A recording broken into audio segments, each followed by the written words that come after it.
What questions are you asking yourself? John Maxwell says that experience is not the greatest teacher, but evaluated experience is the greatest teacher. We have to ask questions about our experiences to really grow from our experiences. Great leaders ask great questions. Sometimes they ask questions of others, sometimes they ask others questions about themselves, and sometimes they ask themselves questions. A Cameroon proverb says this: "He who asks questions cannot avoid the answers." You don't know what you don't know. In Tony Robbins' book, Awaken the Giant Within, he has this to say about questions: our resources are limited only by the questions we ask ourselves. Our questions determine our thoughts. If we want to change our lives, we should change our habitual questions. Questions direct our focus, and therefore how we think and feel. Quality questions create a quality life. Ian Morgan Cron says you should ask people close to you this question: what do you know about me that I don't know about me, but should? We all have blind spots. I was listening to a podcast the other day, and the lady was talking about how she was at church and she straightened her hair real quick and put it behind her ear. And then she got to realizing that the people around her knew more about how she looked than she did. Sometimes others will have a more complete picture of who we are than we will of ourselves. In Hal Elrod's book, The Miracle Morning, he asked this question: why did you get up this morning? At first it seems so simple to answer that, but if you really start thinking about it, it's not quite as simple as it first seems. What am I going to bring to the day? What am I going to bring to the room? Every day and everywhere we go, we bring something. We all bring something, whether we know it or not. What are you filling your days with? Henry David Thoreau says this: the price of anything is the amount of life you exchange for it. So what are you exchanging your life for? Mike Phillips asked this question: what do you want to do and become in the Lord? Howard Hendricks asked this question: what am I doing today that will be an influence for Jesus Christ in the next generation?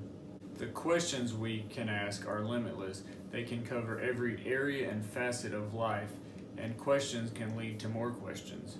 These questions can be about career, finances, relationships, about your kids, about your past, and your future. What do you want your career to be? What do you want to do and accomplish in your working years? How much money do you want to make? When do you want to retire? What do you want to do once you are retired?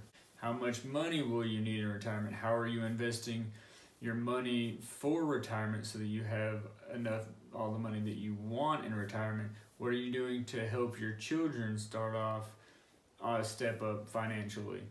How deep and rich do you want your relationships to be? You can talk about the weather all day, but the way that you really get to know a person is ask them questions. You know, when you first meet a person and you ask them 1,000 questions, it's because you want to get to know them. But I believe that not asking questions can cause people to separate. People change, but even if their 1,000 answers remain the same, they're still more than the sum of their 1,000 answers. I heard a pastor tell a story one time about how he was at a conference or a retreat or something, and they gave everybody a list of questions, and he realized that he didn't know how his wife would answer, so he took the questions home and asked her these questions, and she started crying because he had never really took the time to ask her these questions and sit and listen to her. And then I heard another pastor that he was convicted that he wasn't listening to his wife as much as he should either, and he went and bought her a journal and wrote her some questions and said, write in it and answer these whenever, and just write in it and let me know what's on your heart when you have time, and I'll read it. And I guess he had a problem interrupting, I can't remember, but that she wrote, and both of these things, their marriages were strengthened because they took the time to slow down, ask questions, get to know what was on their heart. People want to be known and heard, and asking questions is a great way to do that.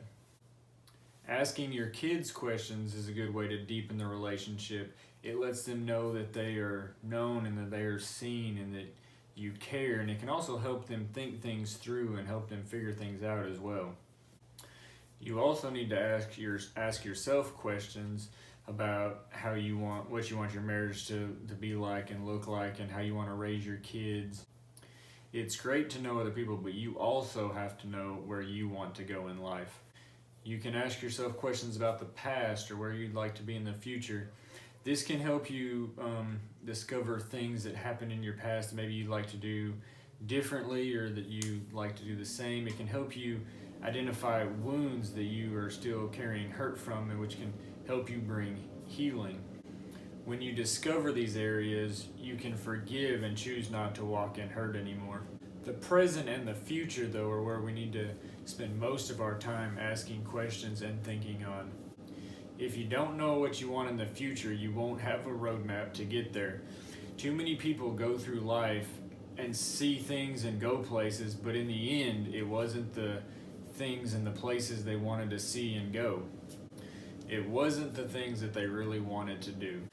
In Tony Robbins' book, Awaken the Giant Within, he asks this question: what keeps you from approaching that man or woman of your dreams? What keeps you from doing that diet that you've always been talking about? What keeps you from starting that business that you've always been talking about? What keeps you from taking control of your financial investment portfolio? What prevents you from doing whatever you want to do to make your life exactly what you imagined it could be? So where will your imagination take you? Where will you go? What will you do? What are the things you will see and do? And you can do all that you can imagine. Our problem is too often we have a hard time even imagining that we can do more than we are doing now. In that same book, Tony Robbins tells a story about two women that were both 70 years old. One said, "It's time to get my affairs in order." She essentially asked the question, what is there for somebody that's 70 years old to do? What does a 70-year-old person have to live for? She probably died, sadly, shortly thereafter. She at least didn't enjoy the rest of her life. The Bible says, where the people have no vision, they perish. The other woman is Hulda Crooks, and at 70, she asked, what could she do with the rest of her life? She said in her mind, I'm just getting started. I don't know, I didn't say that in the book, but I can imagine because I know the rest of this story. And at 70, she decided she was going to go knit. I'm just joking, she wasn't going to go knit. That's crazy. She said she's going to go be a mountain climber. 70 years old, she said she was going to go be a mountain climber. At 70, how many people do you know that are a lot younger that are like, I'm just ready to work for a few years and hopefully retire and then die? But not Hulda. She said she's going to be a mountain climber. And she climbed for over 20 years. And at age 91, she became the oldest woman to climb Mount Fuji.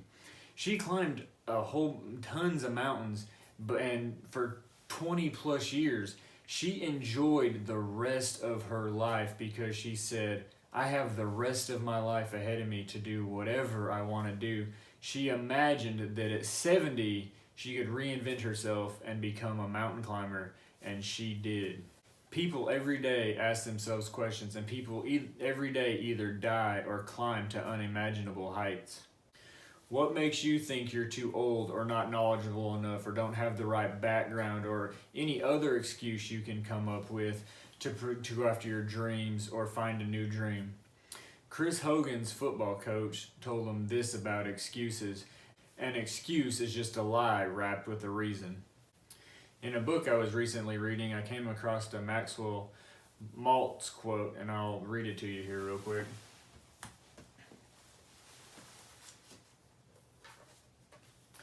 It says, we are engineered as goal-seeking mechanisms. We are built that way. When we have no personal goal which we are interested in and means something to us, we have to go around in circles, feel lost, and find life itself aimless and purposeless.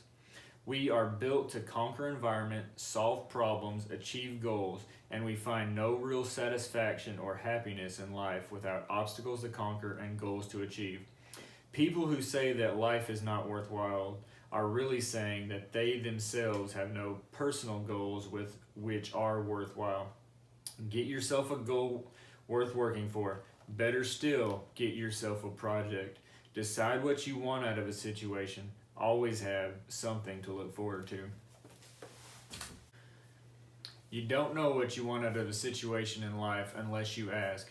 Tony Robbins puts it this way: questions provide the keys to unlocking our unlimited potential. Well, guys, thanks for watching. Go live your best life. Remember, questions help you know the directions you wish to go. Ask questions, be blessed, and live the life of your dreams.